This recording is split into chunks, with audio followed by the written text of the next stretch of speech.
अशोक। बिंदुसार का उत्तराधिकारी अशोक महान हुआ जो 269 ईसा पूर्व में मगध की राजगद्दी पर बैठा। अशोक की माता का नाम सुभद्रांगी था। दिव्यावदान के अनुसार राजगद्दी पर बैठने के समय अशोक अवंती का राज्यपाल था।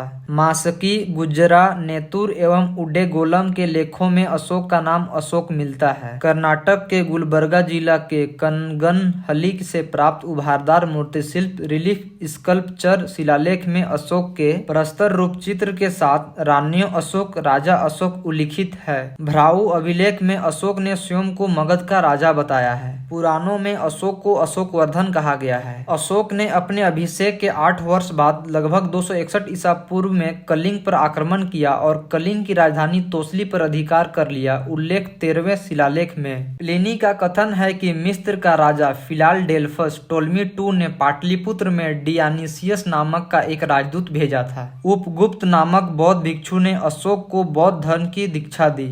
अशोक पहले ब्राह्मण धर्म के अनुयायी था। कलहन के राज तरंगिनी से पता चलता है कि वह शैव धर्म का उपासक था। निग्रोध के प्रवचन सुनकर उसने बौद्ध धर्म को अपना लिया। अहरवरा लेख में यह घोषणा की गई है कि अशोक व्यक्तिगत रूप से बौद्ध धर्म का अनुयायी था। अशोक एक उपासक के रूप में अपने राज्याभिषेक के 10वें वर्ष बोधगया की, 12वें वर्ष निगाली सागर की एवं 20वें वर्ष में लुम्बिनी की यात्रा की। अशोक ने आजीविकों को रहने हेतु बराबर की पहाड़ियों में 4 गुफाओं का निर्माण करवाया, जिनका नाम कर्ज, चोपार, सुदामा तथा विश्व झोपड़ी था। अशोक के पौत्र दशरथ ने आजीविकों को नागार्जुन गुफा प्रदान की थी। अशोक के 7वें स्तंभ लेख में आजीविकों का उल्लेख किया गया है तथा महामंत्रों का आजीविकों के हितों को ध्यान रखने के लिए कहा गया है। अशोक ने बौद्ध धर्म के प्रचार के लिए अपने पुत्र महेंद्र एवं पुत्री संघमित्रा को श्रीलंका भेजा। बौद्ध परंपरा और उनके लिपियों के अनुसार अशोक ने 84,000 स्तूपों का निर्माण किया था। भारत में शिलालेख का प्रचलन सर्वप्रथम अशोक ने किया।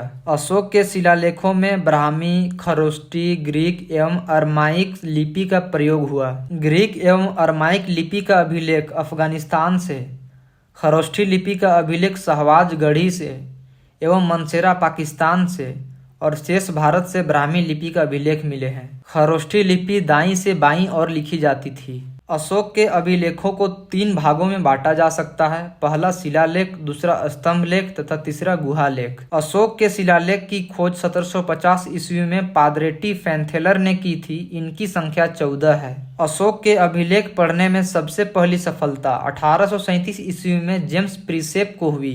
अशोक के स्तंभ लेखों की संख्या 7 है, जो केवल ब्राह्मी लिपि में लिखी गई है। यह 6 अलग अलग स्थानों से प्राप्त हुआ है। पहला प्रयाग स्तंभ लेख, यह पहले कौशाम्बी में स्थित था। इस स्तंभ लेख को अकबर ने इलाहाबाद के किले में स्थापित कराया। दूसरा दिल्ली टोपरा, यह स्तंभ लेख फिरोज शाह तुगलक के द्वारा टोपरा से दिल्ली लाया गया। तीसरा दिल्ली मेरठ, पहले मेरठ में स्थित यह स्तंभ लेख फिरोज शाह द्वारा दिल्ली लाया गया। चौथा रामपुरवा, यह स्तंभ लेख चंपारण बिहार में स्थापित है। इसकी खोज 1872 ईस्वी में कार्लायल ने की।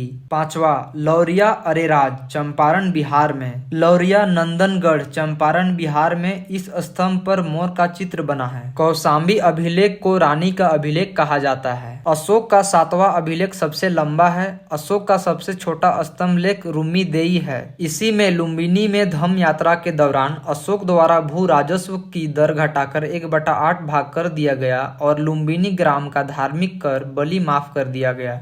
महास्थान, बांग्लादेश से प्राप्त सोहगौरा के ताम्रपत्र अभिलेख में मौर्य काल में अकाल, सूखा जैसे देवी प्रकोप के समय राज्य द्वारा राहत कार्य किए जाने का विवरण प्राप्त होता है। प्रथम पृथक शिलालेख में यह घोषणा है कि सभी मनुष्य मेरे बच्चे हैं। अशोक का सार एक कुन्ना कंदहार अभिलेख ग्रीक एवं अरमाइक भाषाओं में प्राप्त हुआ। साम्राज्य में मुख्यमंत्री एवं पुरोहित की नियुक्ति के पूर्व इनके चरित्र को काफी जांचा परखा जाता था, जिसे उपधा परीक्षण कहा जाता था। सम्राट की सहायता के लिए एक मंत्री परिषद होती थी, जिसमें सदस्यों की संख्या 12, 16 या 20 हुआ करती थी। अर्थशास्त्र में शीर्षस्थ अधिकारी के रूप में तीर्थ का उल्लेख मिलता है, जिसे महामात्र भी कहा जाता था। इसकी संख्या 18 थी। अर्थशास्त्र में चर जासूस को कहा गया है। अशोक के समय मौर्य साम्राज्य में प्रांतों की संख्या 5 थी। प्रांतों को चक्र कहा जाता था। प्रांतों के प्रशासक कुमार या आर्यपुत्र या राष्ट्रिक कहलाते थे। प्रांतों का विभाजन विषय में किया गया गया था, जो विषयपति के अधीन होते थे। प्रशासन का सबसे छोटी इकाई ग्राम थी, जिसका मुखिया ग्रामिक कहलाता था। प्रशासकों में सबसे छोटा गोप था, जो 10 ग्रामों का शासन संभालता था। मेगास्थनीज के अनुसार नगर का प्रशासन 30 सदस्यों का एक मंडल करता था, जो 6 समितियों में विभाजित था। प्रत्येक समिति में 5 सदस्य होते थे। बिक्री कर के रूप में मूल्य का 10वां भाग वसूला जाता था। इसे बचाने वालों को मृत्युदंड दिया जाता था। मेगास्थनीज के अनुसार एग्रे नोमाई मार्ग निर्माण अधिकारी था। जस्टिन के अनुसार चंद्रगुप्त मौर्य की सेना में लगभग 50,000 अश्वारोही सैनिक, 9,000 हाथी एवं 8,000 रथ थे। जस्टिन नामक यूनानी लेखक के अनुसार चंद्रगुप्त ने अपनी 6 लाख की फौज से सारे भारत को रौंद दिया। यह बात सही भी हो सकती है और नहीं भी, लेकिन यह सही है कि चंद्रगुप्त ने पश्चिमोत्तर भारत के सेल्यूकस को गुलामी से मुक्त किया।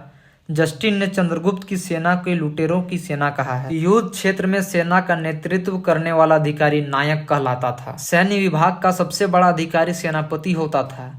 प्लिनी नामक यूनानी लेखक के अनुसार चंद्रगुप्त की सेना में 6 लाख पैदल सिपाही, 30,000 घुड़सवार और 9,000 हाथी थे। मेगास्थनीज के अनुसार मौर्य सेना का रख रखाव 5 सदस्यीय 6 समितियां करती थी। मौर्य प्रशासन में गुप्तचर विभाग महामात्य सर्प नामक अमात्य के अधीन था। अर्थशास्त्र में गुप्तचर को गूढ़ पुरुष कहा गया है तथा एक ही स्थान पर रहकर कार्य करने वाले गुप्तचर को संस्था कहा जाता था। एक स्थान से दूसरे स्थान पर भ्रमण करके कार्य करने वाले गुप्तचर को संचार कहा जाता था। अशोक के समय जनपदीय न्यायालय के न्यायाधीश को राजू कहा जाता था। सरकारी भूमि को सीता भूमि कहा जाता था। बिना वर्षा की अच्छी खेती होने वाली भूमि को अदेव मातृक कहा जाता था। मौर्य काल में द्रोण अनाज के माप के लिए प्रयोग होता था। मेगास्थनीज ने भारतीय समाज को 7 वर्गों में विभाजित किया है।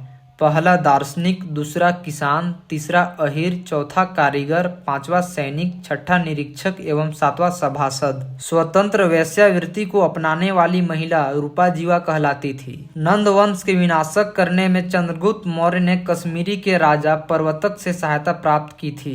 मौर्य शासन 137 वर्षों तक रहा। भागवत पुराण के अनुसार मौर्य वंश में 10 राजा हुए, जबकि वायु पुराण के अनुसार 9 राजा हुए। मौर्य वंश का अंतिम शासक बृहद्रथ था। इसकी हत्या इसके सेनापति पुष्यमित्र शुंग ने 185 ईसा पूर्व में कर दी और मगध पर शुंग वंश की नींव डाली। अशोकाराम विहार पाटलिपुत्र में था।